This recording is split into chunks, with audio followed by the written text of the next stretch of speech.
तो आइए आज हम लोग क्लास 10वीं के मैथमेटिक्स से कुछ ऑब्जेक्टिव को देखते हैं। और ये सारे ऑब्जेक्टिव कई बार एग्जाम में पूछा गया है, इसलिए आप लोग अच्छा से समझने का प्रयास कीजिएगा। और हो सकता है कि इस बार भी एग्ज़ाम में आ जाए, तो इसलिए आप लोग अच्छा से समझने का प्रयास कीजिएगा, क्योंकि अक्सर इसी टाइप से क्वेश्चन पूछा जाता है। और आगे आगे देखेंगे इससे और अच्छा प्रश्न, अभी हल्का हल्का प्रश्न सब लिए गए हैं। और ये सारे प्रश्न जो है बहुपद से लिया गया है, तो बहुपद पाठ से लिया गया है, इसलिए आप लोग समझिए। तो चलते हैं पहले प्रश्न की ओर। तो पहला प्रश्न कहता है कि y³ - 2y² - √3y + 1/2 का घात क्या है, यानी कि इस बहुपद का घात क्या होगा। तो किसी भी बहुपद का घात सबसे ज़्यादा पावर होता है। तो ये हम देखिए तो सबसे ज़्यादा पावर 3 है, तो इसका मतलब बहुपद की घात 3 है होगा। अगर सबसे ज़्यादा पावर 4 रहता, यानी कि 2 3 में सबसे बड़ा कौन है, 3 है ना। यदि सबसे ज़्यादा पावर 4 रहता तो 4 बहुपद घात होता है। तो यहाँ पे 3 है, तो इसके लिए 3 होगा। तो 1 नंबर का आंसर क्या होगा, बी। आइए अब हम लोग दूसरे प्रश्न की ओर चलते हैं। तो दूसरा प्रश्न कहता है कि x² + 7x + 10 के शून्यक अल्फ़ा बीटा है, तो अल्फ़ा × बीटा का मान बताइए। यानी शून्यकों का गुणनफल पूछ रहा है। तो शून्यकों का गुणनफल क्या होता है, c/a, जहाँ पर c क्या है, अचर पद है, यानी कि यहाँ पे अचर पद 10 है ना। इसके बाद a क्या है, ax² का गुणांक होता है, यानी कि x² के बगल में जो भी संख्या रहेगी वही उसका मान जो है यहाँ पर रखेंगे। तो देखिए अचर पद यहाँ पे 10 है, तो यहाँ पे 10 रख दिए। इसके बाद a देखिए, a का मान है, x² के बगल में कुछ नहीं है तो 1 तो है, इसका मतलब 1 रख दिए। कैलकुलेशन करने के बाद 10 आया। तो 2 नंबर का सही आंसर क्या होगा, सी नंबर 10। आइए अब हम लोग तीसरे प्रश्न की ओर चलते हैं। तो तीसरा प्रश्न कहता है कि निम्न में कौन बहुपद नहीं है, यानी कि बहुपद को पहचानना है। तो बहुपद को पहचानने का नियम क्या है कि बहुपद में जो है ना, चर जो है कभी भी हर में नहीं रहना चाहिए। यानी कि बट्टा में देखिए तो यहाँ पे नीचे में चर नहीं रहना चाहिए, यानी कि नीचे में चर आ जाएगा तो वह बहुपद नहीं होगा। इसका मतलब बी ऑप्शन होगा, यानी कि निम्न में कौन बहुपद नहीं है, तो इसका मतलब बी। और बहुपद में जो है ना, चर पे पावर कभी भी ऋणात्मक नहीं होना चाहिए, यानी कि चर पे पावर कभी भी माइनस में नहीं रहना चाहिए। बहुपद में चर जो है ना कभी भी रूट के अंदर नहीं रहना चाहिए, यानी कि रूट के अंदर चर आ जाएगा ना तो वह बहुपद नहीं होगा। तो बहुपद के पहचानने का नियम हम बता चुके हैं। तो क्या होगा, 3 नंबर का आंसर बी। तो आइए अब हम लोग चौथे प्रश्न की ओर चलते हैं। तो चौथा प्रश्न कहता है कि द्विघात बहुपद x² + 3x + 2 का शून्यक क्या होगा, यानी कि इस बहुपद का शून्यक क्या होगा। तो ऑप्शन के माध्यम से समझने का प्रयास करते हैं कि इस बहुपद का शून्यक क्या होगा। तो किसी भी बहुपद का शून्यक क्या होता है, शून्यक वह मान होता है जिसको आप बहुपद में बिठाइएगा ना, जिस मान को बहुपद में बिठाने पर यदि बहुपद को शून्य कर दे उसे हम लोग शून्यक कहते हैं। आइए पहले सी ऑप्शन को ही रख देते हैं पहली बार। तो देखिए x², और आप लोग जानते हो कि किसी भी द्विघात बहुपद का शून्यक कितना होता है, 2 होता है, यानी कि द्विघात बहुपद का शून्यक 2 होता है। तो यहाँ देखिए x बराबर पहले -1 रख लेते हैं। तो x बराबर -1 रखें तो यहाँ देखिए जहाँ जहाँ x है वहाँ क्या करेंगे, -1 रख देंगे। +3 × -1 + 2, यहाँ देखिए 1 हो गया, -3 हो गया, +2, 2 1 3, 3 में से 3 गया 0, यानी कि यह होगा -1 इस बहुपद का शून्यक होगा। ठीक उसी तरह -2 रखती है, तो -2 रखने के बाद x बराबर -2 रखिए। तो -2 का स्क्वायर +3 × -2 + 2, यानी कि क्या हो गया 4 -6 + 2, यानी कि 4 2 6, 6 में से 6 गया 0। यानी कि द्विघात बहुपद x² + 3x + 2 का शून्यक कौन होगा, सी नंबर ऑप्शन। क्योंकि इस बहुपद के मान को रखने पर, यानी कि इस मान को रखने पर बहुपद को शून्य कर देता है। और बहुपद का शून्यक भी तो वही होता है जो बहुपद को शून्य कर दे। नहीं तो कितना विद्यार्थी क्या करेगा, इस सवाल को हल करने लगेगा, तो हल करने में ज़्यादा समय लगेगा। और एग्जाम में क्या होता है, ऑब्जेक्टिव के लिए कम समय दिया जाता है ना, इसलिए इस टाइप का क्वेश्चन आएगा ना तो आप लोग क्या कीजिएगा, ऑप्शन की सहायता से ही हल करने का प्रयास कीजिएगा। तो आइए अब हम लोग 5वें प्रश्न की ओर चलते हैं। तो 5वां प्रश्न कहता है कि x² - 2x + 5 के शून्यक a b है, तो a b का गुणनफल क्या होगा। तो a b यानी कि शून्यकों का गुणनफल पूछ रहा है, चाहे अल्फ़ा बीटा दिया रहे और अल्फ़ा × बीटा का गुणनफल पूछे, pq दिया रहे, यानी कि शून्यक pq दिया रहे और pq का गुणनफल पूछे, सब का गुणनफल क्या होगा। किसी भी द्विघात बहुपद का गुणनफल का संबंध क्या होता है, c/a। तो यानी कि cd दिया रहे, यानी कि शून्यक यहाँ पर कह देगा cd दिया है, तो CD का गुणनफल क्या होगा। तो CD का गुणनफल का मतलब क्या, शून्यकों का गुणनफल, और शून्यकों का गुणनफल क्या होता है, c/a, हमेशा याद रखिएगा। तो c/a क्या है, जहाँ पे c अचर है और a क्या है, x² का गुणांक होता है। तो यहाँ पे देखिए c कितना है, 5 है, तो यहाँ पे 5 रख दिए, और a कितना है, तो 1 है, तो 1 रख दिए, तो 5/1 बराबर 5 हो गया। समझे, इसका मतलब क्या हुआ, इसका आंसर ये नंबर होगा, यानी कि x square minus 2x plus 5 के शून्यक ए बी है, तो ए बी का गुणनफल का मान क्या होगा ए, यानी कि ए नंबर 5। तो समझ गए। ये अब हम लोग छठे प्रश्न की ओर चलते हैं। तो छठा प्रश्न कहता है कि 4x square minus 4x plus 1 के मूलों का गुणनफल क्या होगा, यानी कि मूलों का गुणनफल पूछ रहा है। तो किसी भी द्विघात बहुपद के मूलों का गुणनफल क्या होता है, c/a होता है। हालांकि क्वेश्चन फंसाते रहता है, क्या करेगा कि इस बहुपद का शून्य दे देगा ए बी, तो ए बी का गुणनफल, तो ए बी का गुणनफल क्या है, ए बी शून्य दिया है ना, तो ए बी का गुणनफल यानी कि शून्य का गुणनफल ठीक उसी तरह दे देगा पी क्यू, यानी कि इस बहुपद का शून्य का पी क्यू है, तब पी क्यू का गुणनफल बताइए, यानी कि पी क्यू का गुणनफल का मतलब शून्यकों का गुणनफल ना, इन सभी का मतलब c/a ही होगा। यानी कि जब भी मूलों का गुणनफल पूछेगा तो उसका आंसर आप लोग c/a ही लिखिएगा, इस टाइप से बनाइएगा। यानी कि आप दे देगा कि इस बहुपद का क्या कहते हैं शून्य का पी क्यू होता है, तो पी प्लस क्यू का मान क्या होगा, यानी कि पी क्यू शून्य का है और पी प्लस क्यू यानी कि शून्यकों का योग, तो शून्यकों का योग क्या होता है माइनस b/a होता है। इस तरह से आप लोग सोच के बनाइएगा, नहीं तो क्वेश्चन क्या करेगा। हालांकि विद्यार्थी सब क्या याद करता है, अल्फा इंटू बीटा का ही मान सिर्फ c/a याद करता है, यानी कि अल्फा प्लस बीटा का ही मान सिर्फ माइनस b/a याद करता है। इस चक्कर में विद्यार्थी भूल जाता है, ये नहीं समझता है जो पी क्यू यहाँ पर दे दिया है शून्य, अब पी क्यू शून्य दे दिया है तो शून्यकों का योगफल और शून्यकों का गुणनफल का मतलब तो सेम ही होता है ना। शून्यकों का योग कैसा भी रहे तो उसमें माइनस b/a ही देंगे, और शून्यकों का गुणनफल कैसा भी रहे यानी कि कैसा भी शून्य का माना जाए, यानी कि CD माने कि DE माने, तो शून्यकों का गुणनफल क्या होगा हमेशा c/a ही होगा। तो हम समझाने की कोशिश कर रहे थे, तो आइए अब हम देखते हैं। तो इस बहुपद का शून्य क्या होगा, देखिए गुणनफल होता है c/a, यानी कि शून्यकों का गुणनफल क्या होता है c/a होता है। और शून्य कुछ भी मान सकते हैं, अल्फा बीटा की जगह पर आप PQ भी मान सकते हैं, CD भी मान सकते हैं, तो c/a है। देखिए यहाँ पे c क्या है, अचर पद, अचर है 1, और ये क्या है एक्स स्क्वायर के बगल में जो संख्या गुना की ये रहते हैं वो a होता है, तो यहाँ पे देखिए 4 होगा ना, इसका मतलब 1/4 होगा इसका आंसर, ये नंबर होगा इसका आंसर। अब ये सातवें प्रश्न की ओर चलते हैं। तो सातवां प्रश्न कहता है कि x square minus 4x plus 1 के मूलों का योग क्या होगा। तो मूलों का योग मतलब कि अल्फा प्लस बीटा, हालांकि अल्फा बीटा ही ज़्यादा लेते हैं, इसलिए अल्फा, आप p प्लस क्यू भी ले सकते हैं, कुछ भी ले सकते हैं हालांकि, लेकिन शून्यकों का योग क्या होगा हमेशा माइनस b/a ही होगा। तो माइनस b/a, यहाँ पे x का गुणांक होता है b, और यहाँ पे देखिए माइनस तो एक फॉर्मूला में ही है। यहाँ पे देखिए b का मान कितना है, चिन्ह सहित लेंगे तो b का मान क्या है -4 है, बट्टा a का मान कितना है, एक्स स्क्वायर के बगल में जो और संख्या रहती है उसको a कहते हैं, तो एक्स स्क्वायर के बगल में कुछ नहीं है तो 1 है, तो माइनस माइनस क्या हो गया प्लस, इसका मतलब क्या होगा x square minus 4x plus 1 के मूलों का योग क्या होगा 4 होगा। तो समझ गए, यहाँ पर भी 2 ले ली थी 4। आठवें प्रश्न की ओर चलते हैं। आठवां प्रश्न कहता है कि x square minus 7x plus 10 का शून्य क्या होगा। तो इसका शून्य कैसे निकालेंगे, तो ऑप्शन की सहायता से। तो आइए देखते हैं। तो पहला ऑप्शन देखिए, तो किसी भी बहुपद का शून्य क्या होता है, शून्य का वह होता है जिसको बहुपद में बिठाइएगा ना तो बहुपद को शून्य कर दे, तो बिठाते हैं। यहाँ पर देखिए x square minus 7x plus 10 है ना, यहाँ पर देखिए x बराबर ले लेते हैं 5, तो 5 का स्क्वायर हो गया -7 गुना 5 हो गया प्लस 10, 25 माइनस 35 प्लस 10, 25 10 35, 35 में से 35 गया 0, यानी कि x का मान 5 जो है ना इस बहुपद का शून्य होगा।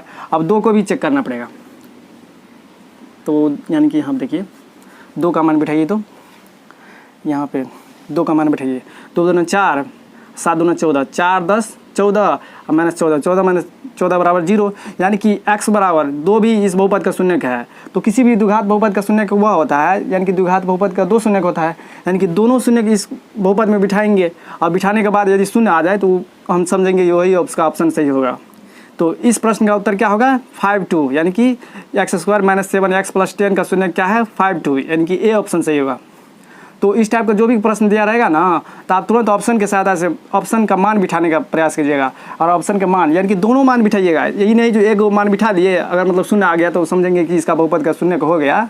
दोनों मान बिठाने पर यदि शून्य हो जाएगा तब समझेंगे कि इस बहुपद किसी भी बहुपद का शून्य होगा, क्योंकि द्विघात बहुपद का 2 शून्य होता है ना, तो दोनों शून्य का मान बिठाइएगा। एक बार 5 लेके देखिए, एक बार फिर 2 लेके देखिए, फिर दोनों के करने के बाद अगर शून्य आ जाए तो समझ जाइएगा वह द्विघात बहुपद का शून्य होता है। तो समझ गए। आइए अब हम लोग 9वें प्रश्न की ओर चलते हैं। तो 9वां प्रश्न कहता है कि x square minus 2x plus 5 का शून्य ए बी है, तो ए गुना बी का मान क्या होगा। यानी कि ए गुना बी यानी कि ए बी का गुणनफल पूछ रहा है। तो शून्य का गुणनफल ना पूछ रहा है। यहाँ देखिए ना, ए भी दिया है, मान के चलिए यहाँ पे पी की दिया रहा था, यानी कि शून्य का सी डी भी दिया रहा था। सी गुना डी का मान पूछता है, सी गुना डी का मान शून्य का गुणनफल ना पूछता, तो शून्य का गुणनफल हमेशा क्या होगा, सी बाई ए ही होगा। तो सी बाई ए देखिए, तो देखिए सी क्या है, 5 है, सी अचर पद होता है। ए क्या होता है, एक्स स्क्वायर के बगल में जो संख्या गुना की जाती है, यानी कि एक्स स्क्वायर के बगल में नहीं कुछ है तो 1 है, 5/1 बराबर 5, यानी कि इसका ऑप्शन क्या होगा, बी ऑप्शन। अब आइए 10वें प्रश्न की ओर चलते हैं। तो 10वां प्रश्न कहता है कि एक द्विघात बहुपद का आलेख होता है, यानी कि एक द्विघात बहुपद का आलेख कैसा होता है, तो सरल रेखा होता है कि समांतर रेखा होता है कि परवलय होता है कि डी इनमें से नहीं है। तो ये सरल रेखा किस समीकरण का होता है, तो सरल रेखा है ना 2 चर वाले रेखीय समीकरण का आलेख होता है। समांतर रेखा भी ये नहीं होगा ऑप्शन। इसके बाद जो है परवलय, यानी कि एक द्विघात बहुपद का आलेख जो है होता है ना परवलय, यानी कि ये भी एग्जाम में पूछा गया है, मस्ट भी क्वेश्चन है, समझे। अब परवलय का आकृति देखिए, ये द्विघात बहुपद है, परवलय यानी कि यू के आकार का, समझे, इस आकार का परवलय, समझे, ये भी यू का आकार का होता है हमेशा परवलय। तो एक द्विघात बहुपद का आलेख कैसा होता है, तो परवलयाकार या परवलय, तो समझ गए। तो आइए अब हम लोग 11वें प्रश्न की ओर चलते हैं। तो 11वां प्रश्न देखिए, निम्न में कौन एक द्विघात बहुपद होगा जिसके शून्यक 4, 5 है, यानी कि शून्यक दे दिया है और शून्यक के सहायता से हमको कह रहा है द्विघात बहुपद बनाइए। फिर द्विघात बहुपद को बना करके इस ऑप्शन में चेक कीजिए कि इस प्रश्न का उत्तर इसमें से कौन होगा, यानी कि इस ऑप्शन में से कौन इसका उत्तर होगा। तो आइए देखते हैं। तो शून्यक दे दिया है, तो द्विघात बहुपद बनाने का फॉर्मूला क्या होता है, x² minus alpha plus beta into x plus alpha into beta, यानी कि जब हमें शून्यक दे दे और बोले द्विघात बहुपद बनाने के लिए, तो आप इस प्रक्रिया से चलिएगा। तो यहाँ पे देखिए, तो यहाँ पे शून्यक दे दिया है, तो शून्यक का मतलब है द्विघात बहुपद का 2 शून्यक, तो एक 4 दिया है, एक 5 दिया है, तो पहला शून्यक मान लेते हैं अल्फ़ा बराबर 4 और दूसरा शून्यक मान लेते हैं बीटा बराबर 5। तो शून्यकों का योग नहीं निकालना है, यहाँ पे शून्यकों का योग नहीं दीजिएगा, तो शून्यकों का योग क्या होगा, 4, 5, 9, और इसके बाद शून्यकों का गुणनफल ना, तो अल्फ़ा इंटू बीटा का मान हो जाएगा कितना, 4 इंटू 5 बराबर हो जाएगा 20। देखिए यहाँ पे x² माइनस, अब अल्फ़ा प्लस बीटा का मान कितना निकला है, 9, तो 9 रख दीजिए, इसके बाद x है तो x रख दिए, प्लस अब अल्फ़ा इंटू बीटा का मान रखना है, तो अल्फ़ा इंटू बीटा का मान क्या है, 20 है, तो x² माइनस 9x प्लस 20 होगा इसका उत्तर। देखिए किस ऑप्शन में है, ये x² प्लस 4x प्लस 5 ये तो नहीं होगा, x² माइनस 9x प्लस 20, इसका मतलब बी ऑप्शन होगा। यानी कि निम्न में कौन एक द्विघात बहुपद होगा जिसके शून्यकों का शून्य की 4, 5 दिया है, तो इसका आंसर क्या होगा, बी ऑप्शन होगा सही। तो आइए अब हम लोग 12वें प्रश्न की ओर चलते हैं। तो 12वां प्रश्न कहता है कि निम्न में एक द्विघात बहुपद होगा जिसके शून्यकों का योग 3 एवं शून्यकों का गुणनफल दे दिया है, यानी कि अब शून्यकों का योग दे दिया है और शून्यकों का गुणनफल दे दिया है, तब कह रहा है कि द्विघात बहुपद बनाइए। और द्विघात बहुपद बना करके इस ऑप्शन में देखिए कि इस प्रश्न का उत्तर कौन सी होगी। तो देखिए, तो यहाँ देखिए, तो यहाँ पे देखिए शून्यकों का योग, तो शून्यकों का योग सूचित करते हैं अल्फ़ा प्लस बीटा से, तो अल्फ़ा प्लस बीटा का मान दे दिया है कितना, 3, और शून्यकों का गुणनफल, शून्यकों का गुणनफल अल्फ़ा इंटू बीटा दे लिखते हैं, तो यहाँ देखिए 5 दिया है।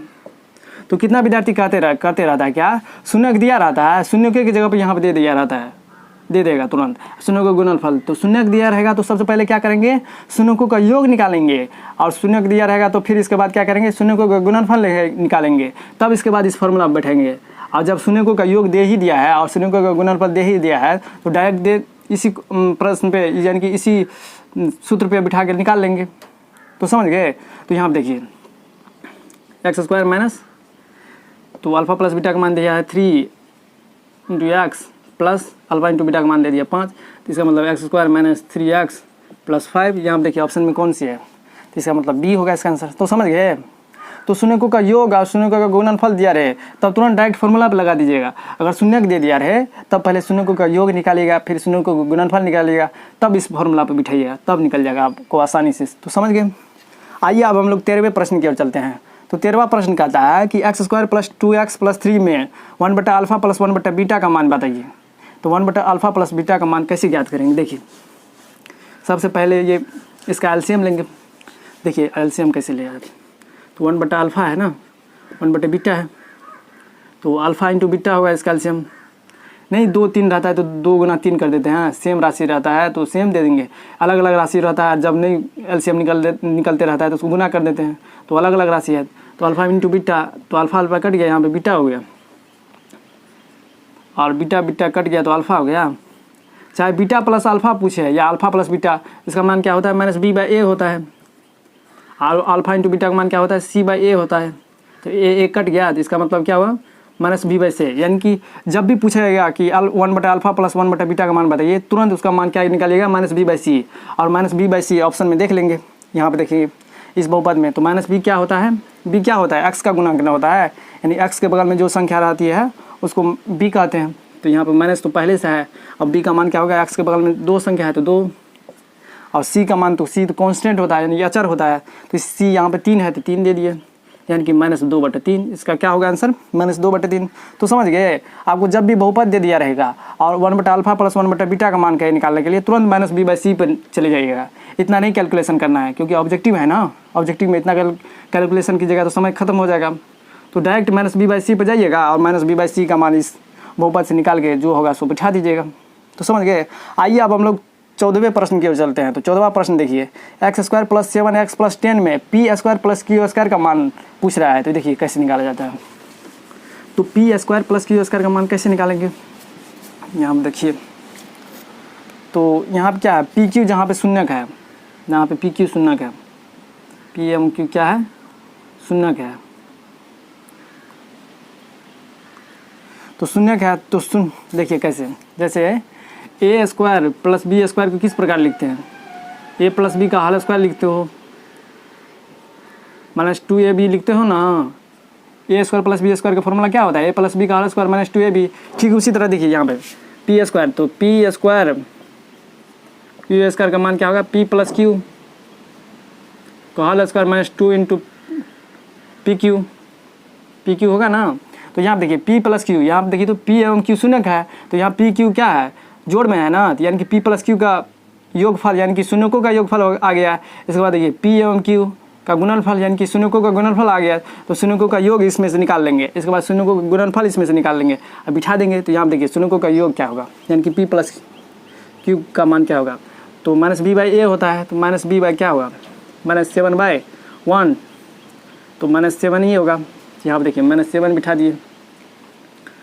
इसके बाद देखिए पी क्यू यानी कि शून्यकों का गुणनफल, शून्यकों का गुणनफल क्या होता है c/a, तो c/a क्या होगा 10/1, तो हाँ 10 होगा। इसके बाद देखिए -2 × 10 यानी कि क्या हो जाएगा 49 में से 20 गया तो क्या होगा 29। तो समझे 29 का आंसर हुआ। तो x² + 7x + 10 में p² + q² का मान पूछ रहा है।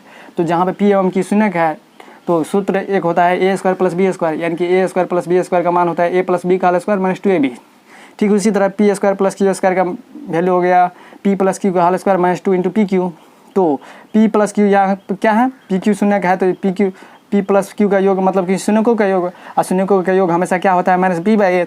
तो -b/a तो -7/1, तो यहाँ पे -7 रख दिए, स्क्वायर कर दिए। इसके बाद 749। इसके बाद देखिए p × q मतलब शून्यकों का गुणनफल, क्योंकि शून्यक है तो शून्यकों का गुणनफल होता है c/a, तो 10/a तो 10 हुआ ना, और 749 में से 20 गया तो क्या होगा 29 ही ना आएगा। तो समझ गए।